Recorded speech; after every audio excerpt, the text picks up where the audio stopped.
Hit TV ప్రేక్షకులకు శుభాభివందనములు. దేవి భాగవతంకి స్వాగతం, సుస్వాగతం.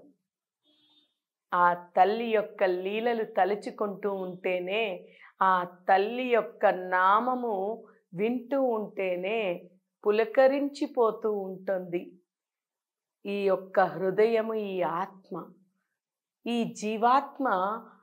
తల్లి యొక్క నామాన్ని ఒక్కసారి, ఆ దివ్య మంగళమైనటువంటి ఆ రూపాన్ని తలుచుకుంటేనే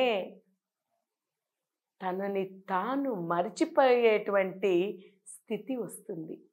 ఆ దైవానుగ్రహాన్ని పొంది ఆ తల్లి యొక్క ఆశీస్సులు పొందినట్టయితే ఇంకా జీవితం ఎంత గొప్పగా ఉంటుందో ఆలోచించండి.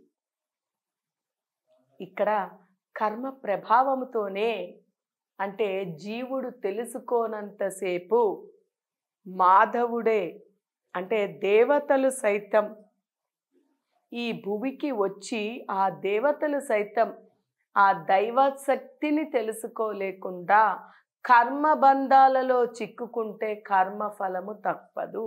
అంటే అలా అని వారు చేసినటువంటి వారి యొక్క కర్మ ఫలానుసారంగా వారి జీవితం గడిచింది, వారిది కూడా ఇంకా ఏముంది అని అనుకుంటే అది తప్పు. ఎందుకంటే దైవలీలలు అంత గొప్పవి. దైవీ శక్తి, దైవ లీలనని ఎవరు అంచనా వేయలేరు.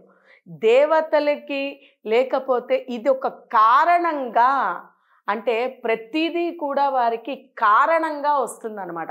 ఆ పరిస్థితి, ఆ యొక్క మాట, ప్రతి ఒక్కటి కూడా ఒక కారణం లేకుండా వారికి ఆ జన్మ రాదు. కారణం లేకుండా వారికి బుద్ధి ఆ రకంగా మలదు.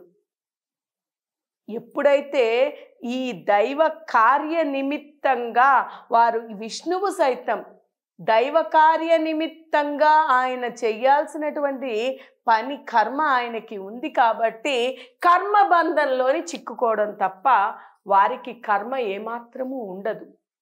దైవాంశ సంభూతులు అయినప్పటికీ ఈ జగత్తుని ఉద్ధరించాలి అన్నా, ఈ జగత్తులో చేయవలసినటువంటి పనులు చేయాల్సిందన్నా కూడా లోక రక్షణార్థం వారు ఈ కర్మబంధం అనేటువంటి ఈ కర్మలలోని చిక్కుకొని, కర్మలలోని ఉండి జగత్తుని ఉద్ధరిస్తున్నారు. ఇదంతటినీ కూడా వారు మోస్తున్నారు. అలాగే ఈ యొక్క కృష్ణుడినే, అంటే ఈ విష్ణు అంశగా విష్ణువే జన్మించినటువంటి, కృష్ణుడుగా జన్మించినటువంటి ఆయన ఏ గర్భములోనైతే జన్మించారో ఆ యొక్క తల్లిదండ్రులు ఏ కారణం చేత అక్కడ ఆ కారాగార శిక్ష అనుభవించారు, అసలు వారు చేసినటువంటిది ఏమిటి కర్మ అనేది మనం తెలుసుకుందాం అనుకున్నాం. ఇప్పుడు అసలు కశ్యపుడు, ఒకప్పుడు కశ్యపుడు అంటే బ్రహ్మ మనుమడు, ఆయన కశ్యపుడు, బ్రహ్మదేవుడు మనువుడైనటువంటి కశ్యపుడు యజ్ఞానికి వెళ్ళి, వరుణుని యొక్క యాగానికి వెళ్ళి ఆ వరుణుని గోవును అపహరించాడు. అంటే మనకి ఆ రకమైనటువంటి బుద్ధి కర్మానుసారే అని మనం పదే పదే చెప్పుకుంటున్నాం. అంటే బుద్ధి ఆ రకంగా ప్రేరేపించబడింది. లేకపోతే కశ్యపుడు బ్రహ్మ యొక్క మనుమడైనటువంటి ఆయనకి ఆ రకమైన బుద్ధి ఏర్పడడం ఏంటి చెప్పండి? ఆయన యజ్ఞానికి, అది కూడా యజ్ఞానికి వెళ్ళి యజ్ఞం చేయడం కోసం, ఒక దైవ కార్యం చేయడం కోసం వరుణుని యొక్క గోవును అపహరించాడు. అది గ్రహించి వరుణుడు ఎంతగానో వేడుకుంటాడు, ఎన్నో రకాలుగా పరిపరి రీతులుగా అడుగుతాడు. బ్రహ్మకి చెప్తాడు, ఎవరి ద్వారా చెప్పించినా, ఏ రకంగా అడిగించినప్పటికీ కూడా కశ్యపుడు ఆ గోవుని తిరిగి ఇవ్వలేదు. ఆ కారణంగానే వరుణుడికి కోపం వచ్చి వరుణుడు శపించడం జరుగుతుంది. ఆయన ఆగ్రహాన్ని తట్టుకోలేకపోయాడు. ఏదైనా వస్తువు మన దగ్గర పోయిందనుకోండి, అందులోని మనకి చాలా ఇష్టమైనటువంటి వస్తువు ఏదైనా పోయిందనుకోండి, మనకి తెలియకుండానే మన లోపల నుంచి, హృదయంలో నుంచి ఆ యొక్క దుఃఖం పొంగుకుంటూ ఎలాగైతే వస్తుందో, ఆయనకి ఎంతో ఇష్టమైనటువంటి ఆ గోవు అపహరింపబడింది, దొంగతనం చేయబడింది అంటే ఆయనకి ఎంత బాధ కలుగుతుంది. ఆ కారణంగానే ఆయన ఆయన వరుణుడు కశ్యపుని శపించాడు. నీవు ఈ గోవుని అపహరించిన కారణంగా నువ్వు ఎవరు చెప్పినా కూడా వినడం లేదు కాబట్టి పరమ దారుణంగా సర్వ పాప కారణంగా నీవు భూలోకంలో జన్మించు, దీని యొక్క శిక్షని నువ్వు అనుభవించు. నీవు అనుభవించడమే కాదు, నీకు ఉండేటువంటి లోభగుణం అంటే లోభము అంటే నాకు అది కావాలి, నా దగ్గర లేదు కాబట్టి అది కావాలి అని కోరుకున్నాడు కాబట్టి ఈ గుణం కారణంగా నువ్వు భూలోకంలోనే జన్మించు. అలాగే ఇప్పుడు నీకుండేటువంటి ఇరువురి భార్యలతో సైతం నువ్వు భూలోకానికి వెళ్ళి భూలోకంలో జన్మించి నువ్వు చేసినటువంటి ఆ యొక్క అపహరణ దొంగతనం ఏదైతే ఉందో గోవు, నీవు ఆ గోకులంలోనే జన్మించు, వసుదేవుడిగా జన్మించు అని చెప్పి శాపాన్ని ఇచ్చేశాడు. చూసారా? అంటే గోవు యొక్క శక్తి తెలుసుకోండి.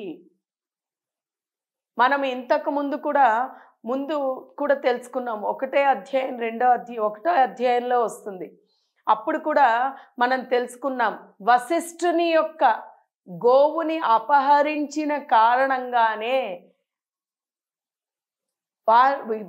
మానసపుత్రులైనటువంటి వారు సైతము భీష్ములు వారందరూ కూడా భూలోకంలోని జన్మించాల్సిన పరిస్థితి వచ్చింది. భీష్ములు వారు సైతము వశిష్ఠుని గోవుని అపహరించిన కారణంగానే ఈ భూలోకంలోని జన్మించి ఆయన ఎన్నో బాధలు అనుభవించాల్సి వచ్చింది. ఏ ఆనందానికి ఏ సుఖానికి కూడా నోచుకోలేదు ఆయన సైతం. అంటే తండ్రికి ఇచ్చిన మాట, తండ్రి యొక్క వాంఛ తీర్చడం కోసము ఆయనకైనా బిగించుకుని ఉండాల్సిన పరిస్థితి వచ్చింది. అంటే ఇదంతా కర్మాన్ని బట్టే. అందుకనే గోవు ముక్కోటి దేవతలకి నిలయమైనటువంటి గోవుని జాగ్రత్తగా చూసుకోవాలి, గోవుని పూజించాలి. పూజించాల్సినటువంటి గోవుని అపహరిస్తే, ముఖ్యంగా దొంగతనము, ఇది చాలా చాలా తప్పు. ఈ దొంగతనము అసత్యము, అంటే పరాన్నకాంక్ష అంటారు దీన్ని. అంటే ఈ పరాన్నకాంక్ష ఎప్పుడైతే వస్తుందో, లోభగుణం అనేటువంటిది మాకు లేదు కదా వారికి ఉంది కదా అనేటువంటి వాంఛలు ఎప్పుడైతే పుడుతూ ఉంటాయో మనం తప్పు చేస్తూ ఉంటాం. అలా ఇంకొకరి వస్తువు తీసుకోవాలనుకుంటూ ఉంటాం. ఎప్పుడైతే మనం ఇలా ఇంకొకరి వస్తువుని మనం అపహరించి తీసుకోవడమో, ఏదో రకంగా వాళ్ళది మనం చేజిక్కించుకోవాలనుకోవడమో, దీని కారణంగా మనము కర్మని అనుభవించక తప్పదు. అందులోని భయంకరమైనటువంటి కర్మ ఉంటుంది. అన్నిటికంట ఘోరమైనటువంటిది చోరత్వం, అంటే దొంగతనం, అసత్యం. ఇది చేసినందువల్ల దాని కర్మ మనము ఎలాగైతే ఈ యొక్క దొంగతనం చేసినందువల్ల వారి మనస్సు, ఇప్పుడు నా దగ్గర ఒక 10 రూపాయలు ఉంది, ఆ 10 రూపాయలు నేను ఏదో ఒక కారణానికి ఏదో ఒక పనికి దాచిపెట్టుకున్నాను, లేకపోతే ఆ ఒక పని నిమిత్తంగానే 10 పెట్టుకున్నాం. కానీ మనము దానిని చెడగొట్టి ఆ 10 రూపాయలు ఎవరైనా తీసేసుకున్నారనుకోండి, అది ఉంది కదా అనేటువంటి ధీమాతో మనం ఉంటాం. కానీ ఆ ఉన్నటువంటి ఆ 10 రూపాయలు పోయేసరికి మనకి అవసరం వచ్చిన సమయానికి మన మనస్సు ఎంతగానో విలపిస్తూ ఉంటుంది. బయటికి మనం అనకపోయినా పోతే పోనీలే అని మనం బయటికి అన్నప్పటికీ కూడా లోపల మనసు చాలా గాయపడుతుంది. ఖర్చు పెడితే ఉండదు, కానీ పోగొట్టుకున్నామంటే అంత బాధ కలుగుతుంది. ఈ బాధ కారణంగా మనస్సు పడినటువంటి వేదన ఏదైతే ఉందో, దీని యొక్క మొత్తం ఫలితం అంతా కూడా, ఈ బాధ యొక్క బాధ అంతా కూడా ఎవరైతే తీసారో వారు అనుభవించక తప్పదు.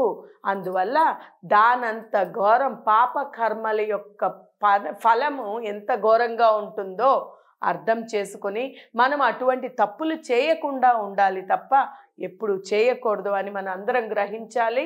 అందువల్ల ఈ విషయాన్ని గ్రహించి మనందరము కూడా జీవితాలని సార్థకతను చేసుకోవాలి అని కోరుకుంటూ హరి ఓం తత్సత్.